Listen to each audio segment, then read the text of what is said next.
Hello and thank you so much for joining me on Merlin's Mountain today. This is the 19th of August 2022 and I say that you might be watching in the future. Anyway, stay tuned whenever you're watching because it's all good stuff, it really is.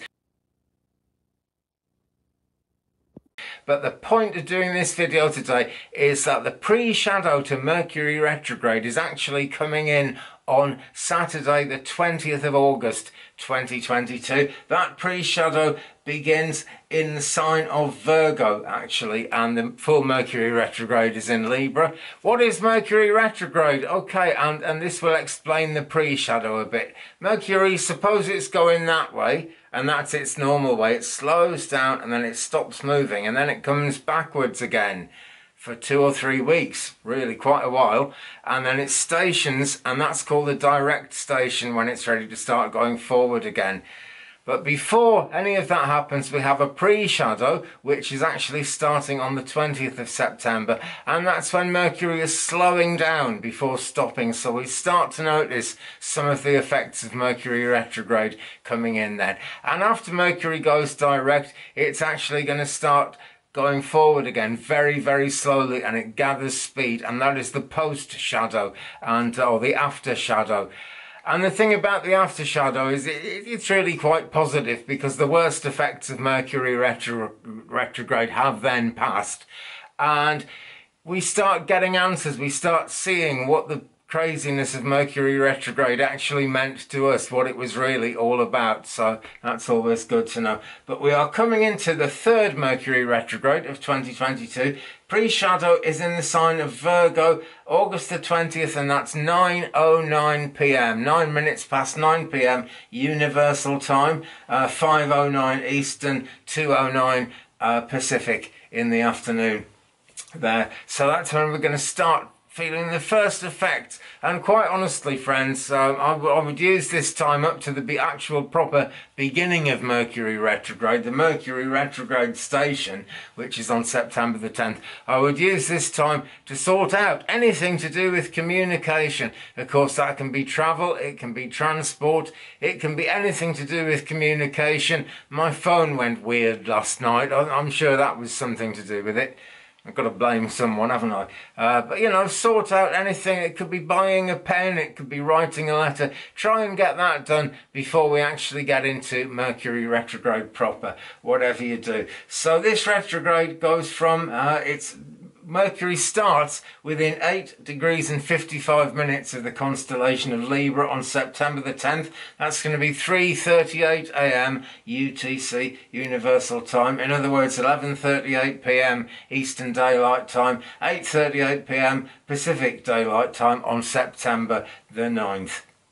So it kind of changes depending where you are in the world. And the direct station happens then in 24 degrees and 12 minutes of Virgo on October the 2nd. And that's 9:07 a.m. UTC, 5:07 a.m. EDT, 2:07 a.m. PDT. So it's the real early hours of the morning in the States and in Canada. And then generally on that part of the world. So, this is going to be crazy. There is actually another one coming up in December.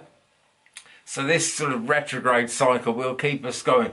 It's a bit of a crazy year when we get 4 Mercury retrogrades, but it happens every now and again, just the way the calendar works. And that one is going to be bringing in, well, it's going to have a lot to do with the United States elections, which are coming up in November. But this is the third one. Those are pretty much the details of it. I just wanted to lay those out for you. Don't fear it, whatever you do. Mercury retrograde is the way it is for a reason. It brings us lessons, basically, and it raises our awareness of shadows in our awareness. It literally raises our awareness. We start realizing things, we start understanding things, and those realizations don't tend to come until the post-shadow, the after-shadow, the aftershade, the aftermath, the aftershock. There's lots of different words for it, but you know what I mean. That happens when Mercury is starting to speed up. Anyway, this being the channel it is, where we like to do readings, I am going to do a quick 3-card, pick a card for you guys from Moonology, the Moonology Oracle cards. And look, it says here, let the moon be your guide. barely shows up there, doesn't it? There's too much shadow. I must get more expensive lighting, I really must. But, you know, I'm not going to just yet. Okay, so get ready to let your inner psychic take over and pick a card. Okay, this is the Moonology deck. It's not the Mercury deck, but the point is, the moon really, the sun is the boss in astrology, and all the light that we see reflected from the moon actually comes from the sun. But the moon tends to be the major influence, whatever else is going on in astrology. And that's why a Moonology card is going to be helpful at this time. So I will shuffle a little bit more, and we will then take 3 off the top and see what we've got. 1, 2, 3. Okay. So, are you going to pick a card, friends? Do let me know in the comments which card you pick. This is always good to know, always interesting. Helps our spirit guides get in tune with each other. So we've got 1, 2 and 3, okay? Number 1, number 2, number 3. Which one of those jumps out at you? Which one of those do you actually want to pick, friends? Now's the time to decide before you know what they are. Maybe you want to pick 2 of them, maybe you want to pick all 3. That's how we roll on this channel, because we trust your inner psychic. I trust mine, you trust yours. All works out wonderfully. Emotions are running high is card number 1.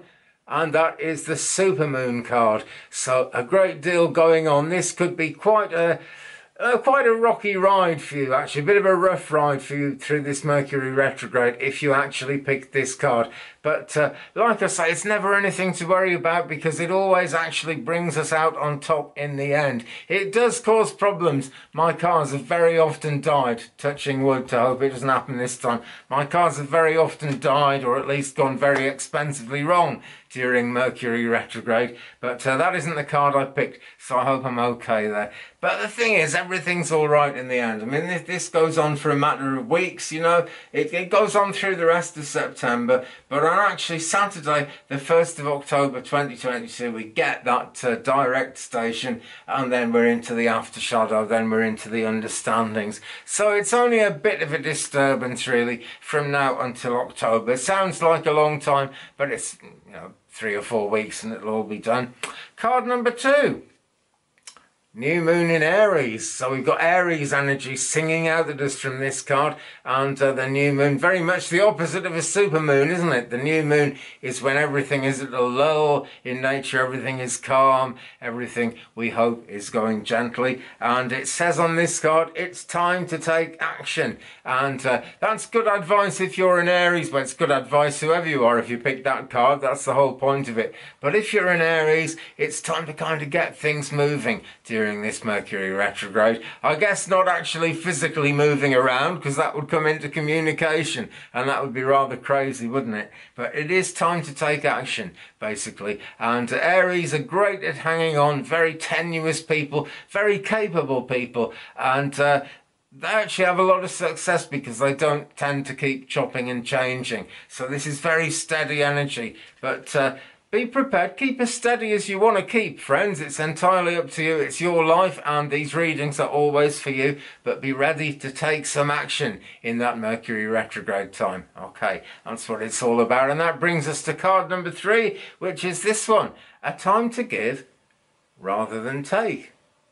And this is new moon in Virgo. So out of the 3, if you picked all 3, we've got quite calm energy here. All started out with that super moon, but now we're into 2 new moon cards on the trot. New moon in Virgo, that can be a similar kind of energy to Aries in a lot of ways, because Virgos tend to be quite conservative. They're not looking out for big changes. They don't always enjoy big changes. And I guess it depends who you are, really. I'm a Sagittarius and I don't like big changes. Always been the way. But it says here, a time to give rather than take. So if you picked this card, that is your message. If you picked all 3, you kind of, you know, pick your own way through that one and see how you feel. But there we go. Mercury retrograde it's not really close yet, is it? Because we're looking at 10th of September when Mercury actually stations retrograde and starts going backwards. So we've got a little while yet, but then we get into October and then it's all over by the shouting,